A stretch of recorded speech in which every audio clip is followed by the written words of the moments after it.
뭐 그렇진 않다. 불확실성은 여전히 남아있다. 네. 이런 진짜 소비, 진짜 고용이 이제부터는 4분기부터는 이제 나오기 시작하기 때문에 그 다음에 시장의 예상과는 달리 내년 9월 정도에는 바로 첫 금리 인상이 시작될 거다. 주식시장이나 자산시장의 인베스터 입장에서는 연준의 말을 100% 믿으면 안 된다는 것이죠. 오늘 모신 분은요, KTB투자증권 수석위원이신 김한진 박사님을 모셨습니다. 안녕하세요. 네, 안녕하십니까? 네. 또 오늘 이렇게 모시니까 또 이 테이퍼링과 관련된 우리 한참 이야기가 됐었던 잭슨홀 미팅 바로 다음이기 때문에 그와 관련된 테이퍼링과 관련된 해석을 너무 잘해 주실 것 같아가지고 기대가 됩니다. 네. 일단 파월 의장이 연내에 개시할 수 있다. 그러나 금리 인상과는 좀 별개로 봐야 된다. 이제 이런 이야기가 나오면서 미국 시장은 막 불을 뿜고 있잖아요. 나스닥 시장이. 네. 지금 이 현상 우리가 정말 안심해도 되는 상황인 건가요?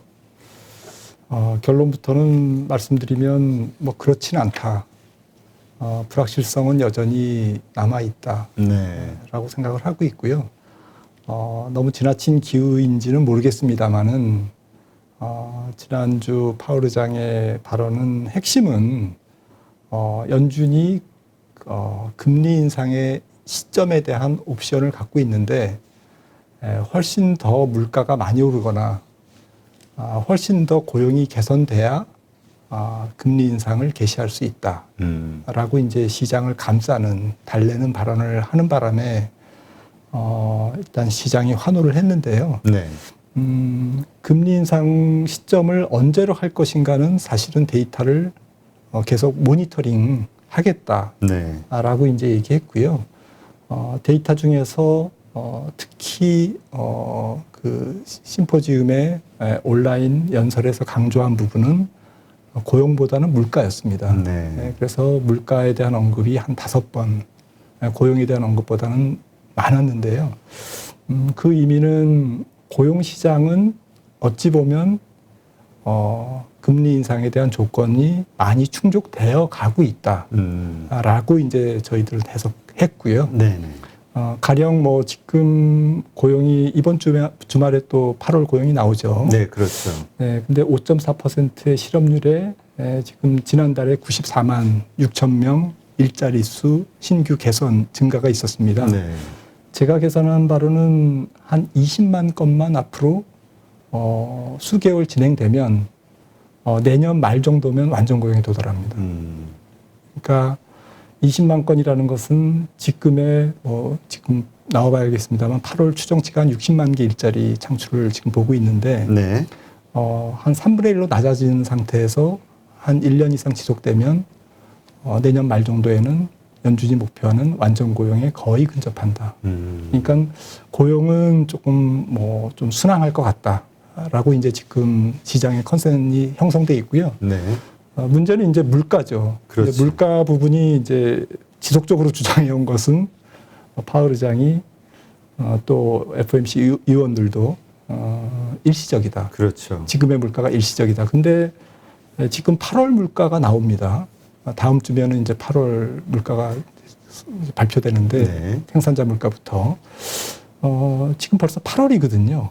그러니까 계속 이해할 수 없는 게 네. 지금은 일시적이야. 근데 이 기간은 좀 오래 갈 수 있어. 네. 이 얘기잖아요. 네, 그래서 지금의 미국에서도 분석가들이 서로 갑론을박을 하더군요. 일시적이냐 아니면 지속적이냐 네. 물가가 인플레이션이. 근데 좀 재밌는 거는요. 주가와 인플레이션 관계는 사실은 정해 관계입니다. 그러니까 사실은 디플레이션이 오기를 사람들은 시장에서 은근히 바라고 있는데 혹은 디플레이션이라기보다는 인플레이션이 안 오기를 바라고 있는데 그렇죠. 사실 과도한 인플레이션은 급격한 통화 긴축을 통해서 주식시장이나 위험자산시장의 악재 맞죠. 그렇죠.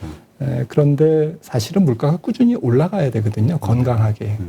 그래서 지금 약간의 뉘앙스 차이는 있습니다만은 좀 과도한 물가가 연준도 조금 진정되는 그런 정도의 물가의 상태를 전망하는 것이지 물가 상승이 없는 것을 전제로 하는 것은 아니거든요. 네. 예, 그런데 완전 고용과 사실은 물가는 뭐 동전의 앞면과 뒷면의 관계이기 때문에 물론 웨이지 코스트 임금과 지금 뭐 고용 임금과 실업률의 관계는 많이 약해져 있지만 네. 그래도 앞서 말씀드렸듯이 완전 고용에 서서히 내년도 중반 이후로 근접한다면 향후 1년간 계속 완전 고용으로 접근한다면 노동시장뿐만 아니라 모든 요소 가격이 조금 공급 부족 상태에 갈 거라는 것이거든요. 네. 그렇다고 치면 임금 완전 고용이 계속 달성되면서 근접하면서 물가가 안 올라간다는 게 아니고 연준도요. 네. 옛날처럼 많이 올라가지는 않을 것이다. 라는 것으로 지금 연준이 계속 시장을 조금 달래고 있습니다. 네.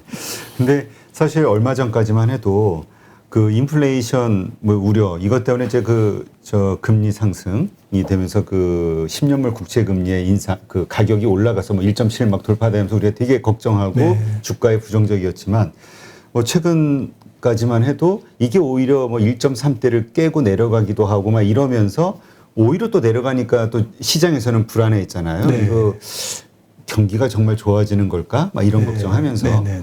그게 이제 다시 영향을 미쳤는데 이 금리의 현상 이것은 지금 어떻게 우리가 이해를 해야 되나요? 네, 지금 조금 당혹스럽습니다. 많은 분석가들이 너무 금리가 낮기 때문에 네. 지금 거시경제의 흐름과는 조금 동떨어진 너무 낮은 금리를 말씀하셨듯이 이게 혹시 금리는 거짓말을 안 하니까 6개월이나 1년 후에 경기가 조금 안 좋은 걸 반영하는 것이 아닐까라는 우려의 목소리가 굉장히 좀 확산되고 있고요. 저는 이제 그렇게 보지는 않고요. 조금 단기 금융시장의 과도한 유동성, 홍수가 만든 좀 일시적인 현상이 일부 지나친 저금리를 지금 생성하고 있다라고 생각을 하고 있고요. 일시적인 요인이라 하면 지금 저축률입니다. 미국의 저축률이 작년에 팬데믹 이후에 30%대까지 올라갔다가 그래서 저축률이라고 하면 가처분 소득 대비 가계가 개인이 저축을 몇 퍼센트를 저축하냐라는 건데 소비를 안 하니까 자연스럽게 저축률이 높아진 거죠. 네. 조금 진정되는 저축률이 낮아지는 듯 했지만 다시 올해 들어서 22%인가 다시 올랐습니다. 평상시에 평온한 시기에는 저축률이 3%에서 6%입니다, 미국이.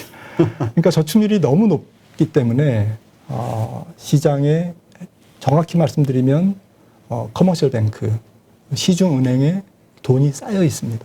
그래서 시중은행은 이런 법적으로 쌓아야 되는 중앙은행에 쌓아야 되는 지준금, 지불준비금 이상의 초과 지준을 지금 쌓아놓고 있고요. 네. 이러한 머니 마켓의 단기 유동성이 너무 커지다 보니까 장기 금리에도 분명히 영향을 주고 있다라고 조금 보고 있고요. 네. 그런데 이 부분이 이제 앞으로 어떻게 해소가 될 것이냐, 아니면 진짜 해소되는 거 맞냐, 이제 이런 의문이 드실 텐데 해소될 거라고 봅니다.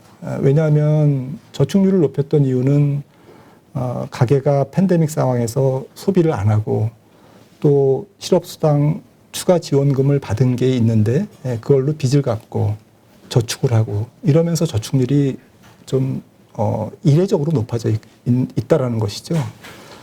그런데 앞으로 이제 9월 달 되면 지금 추가 실업수당이 이제 중지됩니다. 네. 그러면 미국의 근로자들이 일자리를 찾아 나오고요. 그러면 이제 고용 개선도 조금 속도를 낼 거고요. 그 다음에 리오프닝 경제에서 지금 뭐 코로나 델타 바이러스 변이 바이러스의 문제가 있지만 지금 사망자 수는 뭐 최고로 나빴을 때 한 100분의 1 정도 수준이기 때문에 네. 저는 경기 추세가 델타 변이 바이러스 때문에 지나치게 훼손될 가능성은 낮다. 그 부담을 뚫고 경기는 뭐 가던 길을 갈 것이다라고 생각을 하기 때문에 소비의 정상화, 그다음에 고용의 정상화, 이런 진짜 소비, 진짜 고용이 이제부터는 4분기부터는 이제 나오기 시작하기 때문에 특히 연말 시즌을 가까이 가면서 그러면 전체적으로 질문 주셨던 장기 금리, 지금 미국 국채 10년물은 1.3% 정도에서 지금 2% 정도로 연말이 갈수록 2%를 향해 가지 않을까. 정상 수준으로 아마 회귀될 거다라고 생각을 합니다. 네. 그래서 참 그 경제 지표들을 저희가 참 이해하기가 힘든 게 이게 좀 한 방향으로 다 같이 정상 상식적으로 움직여야 되는데 저 중구난방이라 10년물 국채 금리는 그렇게 약한 모습 보이는데 그렇다면 또 거기서 우리 말씀 나눴던 것처럼 뭔가 문제가 있는 거 아니야? 경제가 안 좋은 거 아니야? 근데 또 그렇게 생각하기에는 달러 강세가 또 심하고요. 네, 맞습니다. 하여튼 이런 요소 때문에 이제 신흥국들 시장은 점점 돈이 빠져나가면서 더 어려워졌던 게 이제 현재 모습인데 여기 일단 어쨌든 이제 9월 FOMC 회의에서 테이퍼링에 대한 어떤 스케줄이 나오지 않겠냐 이게 이제 시장의 어떤 상황이잖아요. 그 컨센서스. 그러다 보니까 자 그러면 테이퍼링이 스케줄이 나왔을 때 그러면 주가 이 주식 시장은 어떻게 될 것이냐. 이전처럼 2013년 때처럼 일시적으로 급락했다가 쉽게 반등할 것이냐 아니면 지금은 이제 면역이 돼서 그냥 밋밋하게 갈 거냐. 이게 또 말이 많거든요. 맞습니다. 결론부터 말씀드리면 테이퍼링 자체는 이제 더 이상 악재는 아니다. 그러니까 주식시장에 그렇게 큰 부담 요인은 아니다라고 일단 첫 번째 말씀드리고 싶고요. 왜냐하면 뭐 얘기가 뭐 꾸준히 나왔고 또 일단 11월부터는 시행될 가능성이 높아졌고 이런 불확실성의 해소 측면도 좀 있는 것 같고요. 네. 또 테이퍼링을 한다는 얘기는 뭐 앞서도 말씀드렸습니다만 경기 정상화라는 측면 때문에 시장에서 일단 조금 그 부담을 그렇게 크게 느끼고 있지는 않은 것 같습니다. 문제는 이제 테이퍼링 다음에 뒤따라올 금리 인상인데요. 테이퍼링이 뭐 옷의 첫 번째 단추라고 한다면 두 번째 단추는 이제 첫 금리 인상인데 이 첫 금리 인상이 바로 있을 거냐. 네. 뭐 한 3개월이나 뭐 바로 3, 4개월 이후에 바로 있을 거냐. 아니면 뭐 2014년 같은 경우에는 2014년 10월에 테이퍼링을 끝냈고 이듬해 1년이 넘어서 1년이 지나서 2015년 12월에 그러니까 1년 한 3개월여 만에 첫 금리 인상을 했고 두 번째 금리 인상은 또 1년 후에 했습니다. 2016년 거의 끝물에 했고요. 이렇게 그냥 뭐 굉장히 완만한 속도로 소위 연준이 소프트 엑시트를 했는데 이번에는 어떻게 될 거냐. 저는 조금 다른 생각을 갖고 있는 게 테이퍼링을 11월부터 내년 6월에 끝내고 그다음에 시장의 예상과는 달리 내년 9월 정도에는 바로 첫 금리 인상이 시작될 거다. 아, 좀 일찍 보시네요. 네, 그 이유는 앞서 질문 주셨던 인플레이션이 조금 생각보다는 연준이 지난주에 어쨌든 잭슨홀 심포지움에서도 파월 의장이 수차례 강조한 인플레이션에 대해서 모니터링을 하겠다라고 하는 것이 저는 복선일 거라고 생각을 하고 있고요. 실제로 인플레이션은 지금 전방위적으로 조금 물가에 영향을 주고 있고 과거와 같은 하이퍼 인플레이션은 아닐지라도 연준의 예상을 조금 뛰어넘는 수준의 약간 고물가 그러니까 통화 긴축을 계속해야만 하는 당위성을 인플레이션이 제공할 것이다 라고 조금 생각하고 있습니다.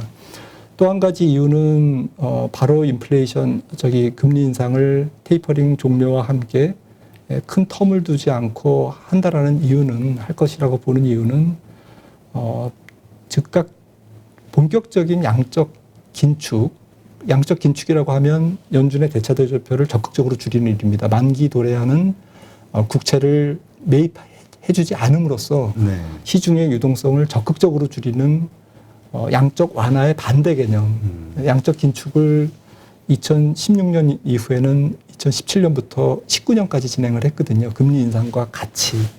근데 이번에는 아마 이 부분이 생략될 것이다라고 생각하고요. 네. 이 부분을 생략하는 대신에 금리 인상은 연이어서 할 가능성이 높다. 정리해서 말씀드리면 연준은 돌아올 수 없는 강을 건넜다. 통화 긴축을 적극적으로 할 마음은 할 필요성은 아마도 없을 것이다. 왜냐하면은 경기 확장 기간이 조금 길지 않을 거기 때문에요. 그러니까 2014년을 제가 계속 말씀드리는 이유는 2014년에도 첫 테이퍼링을 할 때 2015년 정도의 실업률이 지금과 비슷한 실업률이었습니다. 네. 그런데 완전 고용을 도달한 것은 2019년 말이나 코로나 직전인 2020년 2월에 3.5% 실업률이거든요. 그 텀이 5년에서 6년입니다.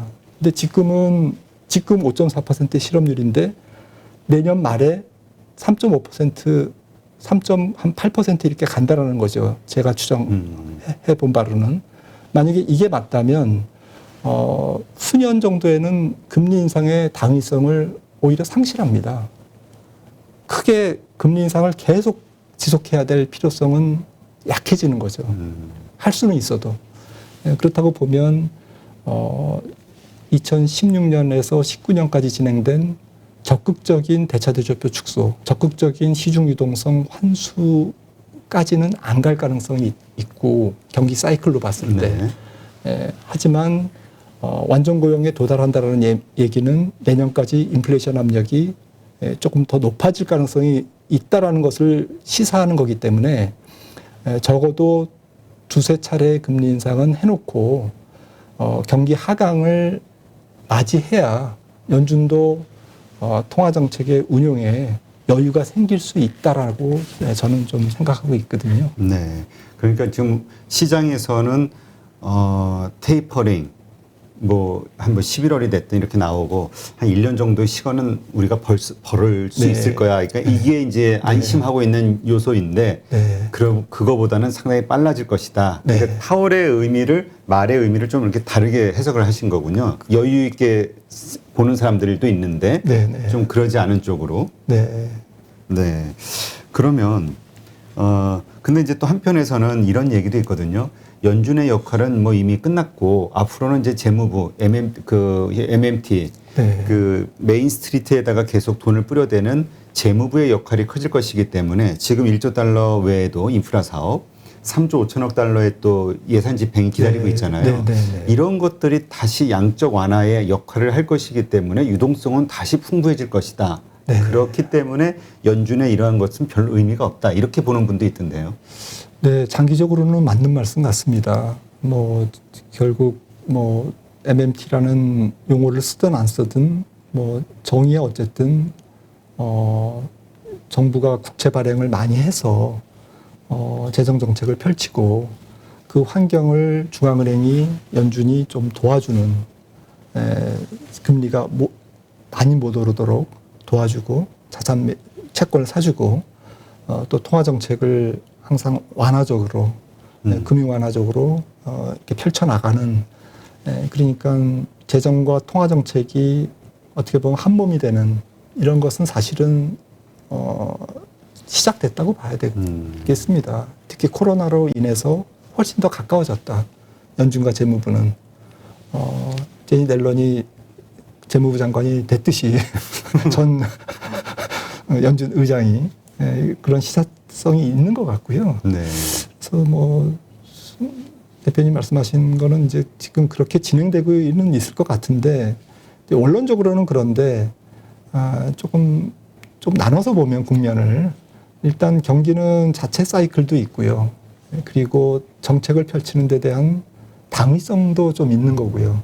그리고 지금 앞서 말씀 나눈 그 당위성, 재정 정책이나 통화 정책의 당위성 중에 인플레이션이라는 요인이 좀 있는 거고요. 그래서 정리해서 말씀드리면 고용은 완전 고용을 거의 갔는데 물가는 어쨌든 옛날 같이 오르는 건 아니지만 제로 금리를 유지할 수 있을 정도로 유지해야만 될 정도로 그렇게 좀 편안한 상태는 아니고 낫지 않을 것이다. 네, 그러니까 연준 입장에서는 혹은 우리나라 중앙은행도 그렇습니다만 통화 정책의 긴축이라기보다는 코로나19로 너무 낮아진 제로 금리와 양적 완화를 어느 정도는 거시 환경에 맞게 정상화시키는 이 과정인 거죠. 네. 시장은 사실은 아전인수격으로 이 과정도 좀 못마땅하다. 왜 이거를 꼭 해야 되냐? 그렇죠. 라고 이제 뭐 주장할 수 있지만 객관적으로 보면 이 정상화 과정은 필요하거든요. 예를 들어서 지금 미국의 실질 금리가 국채 10년물에서 소비자 물가를 뺀 이 실질 금리가 마이너스 4%. 그러니까 실질 금리가 마이너스 4%, 무려 4%라는 얘기는 물론 이제 물가가 조금 내려오면 이게 조금 실질 금리가 조금 낮아지겠죠. 아니면 뭐 그럼에도 불구하고 명목 금리가 올라가면 또 벌어질 수도 있는데 조금 낮아질 수 있는데 아무튼 실질 금리가 지나치게 마이너스라는 얘기는 실물과 금융이 좀 불균형돼 있다. 그러니까 정상이 아니다.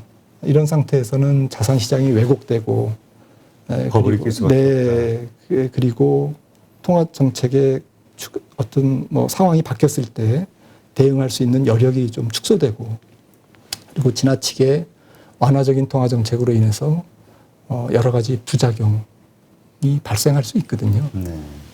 그렇다면 지금 말씀대로 물가와 그 실질 금리가 제한 게 마이너스 4%는 상당히 심각한 거잖아요.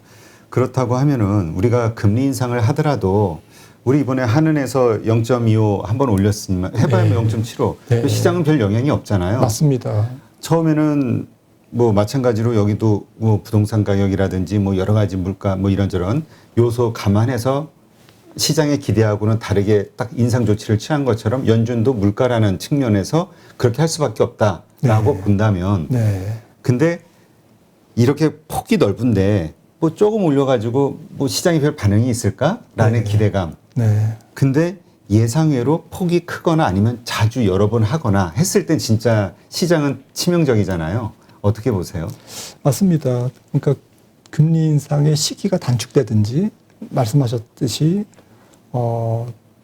시장이 생각했던 것보다는 뭐 미국이나 한국이나 금리를 조금 중앙은행이 많이 올리면 연속적으로 계속 올리면 시장은 스트레스를 받죠. 경기가 좋아서 올리는 것임에도 불구하고 지금은 특히 2008년 금융위기 이후에 굉장히 많은 유동성이 풀렸는데 그 위에 코로나19라는 사태가 생기면서 옥상옥으로 유동성이 폭증한 거거든요. 네. 그리고 유동성뿐만 아니라 부채가 같이 폭증했습니다. 미국도 그렇고 우리나라는 특히 가계부채가. 네.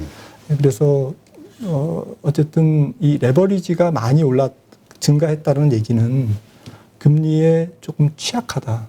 경제 주체들이. 그게 기업이든 가게든 정부든. 그다음에 경기에 대한 대응력이 약하다.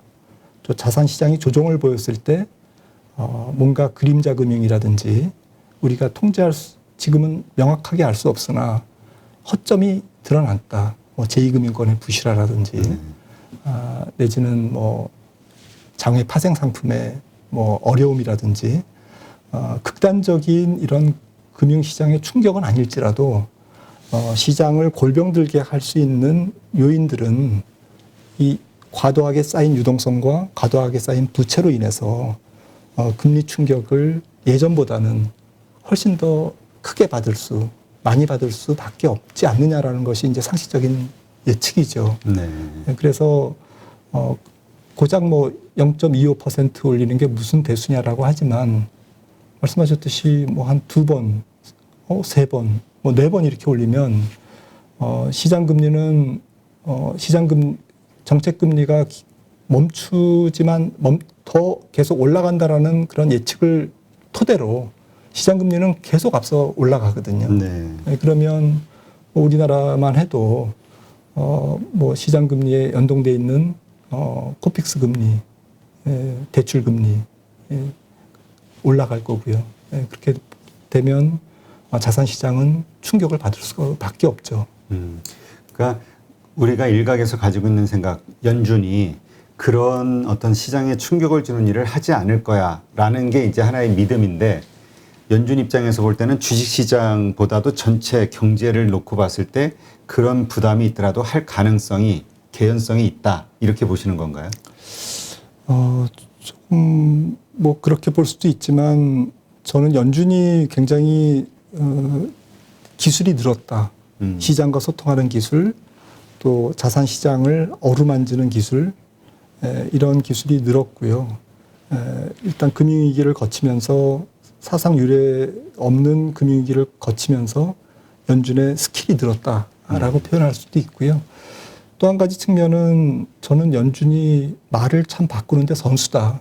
아, 그래요? 네, 연준의 그래서- 말은 확실하다고 이렇게 믿는 사람들이 많은데. 네, 가령 뭐 증거를 말씀드리면 올해 불과 한 8개월 전이죠. 연초만 해도 기자회견이나 아니면 파월의 이제 FOMC 이후에 회의 직후에 기자회견이나 아니면 FOMC 의원들의 의사록 이런 것들을 이렇게 쭉 보면 연초만 해도 테이퍼링을 언급하는 것조차 언급하지 않는다라고 그랬던 거고요. 불과 한 2월 달에 그런 얘기를 했는데 6개월 후에 말이 바뀌었지 않습니까? 그리고 자산 시장의 과열 정도에 대해서도 기자들이 집요하게 물어봤습니다. 3월 FOMC 이후인가. 했는데 그때는 이제 연초에는 과열이라고 보지 않는다.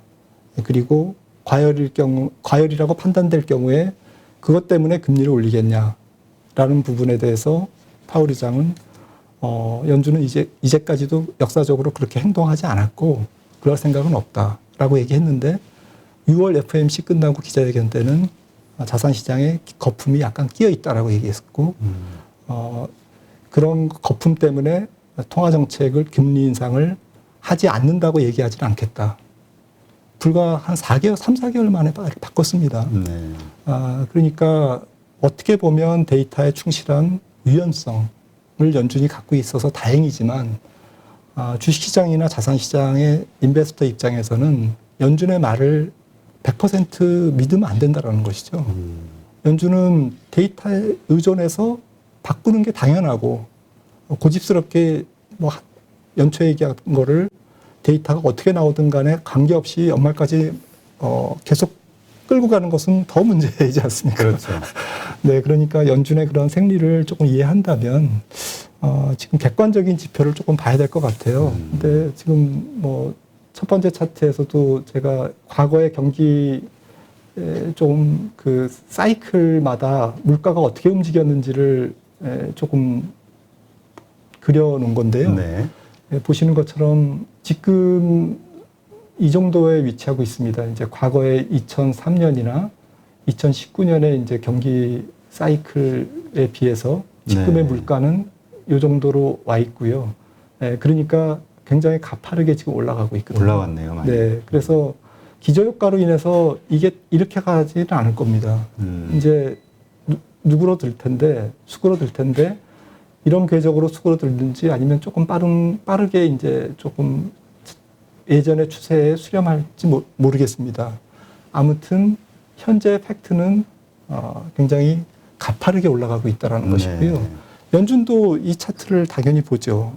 그러니까 지금 약간 크리티컬 포인트, 연준의 일시적이지 않으냐 인플레이션에 대한 그런 의견이 9월, 10월 인플레이션 데이터 물가지수가 나오면 네. 이게 이제 연준도 검증을 이제 받아야 되고 또 검증을 해야 됩니다.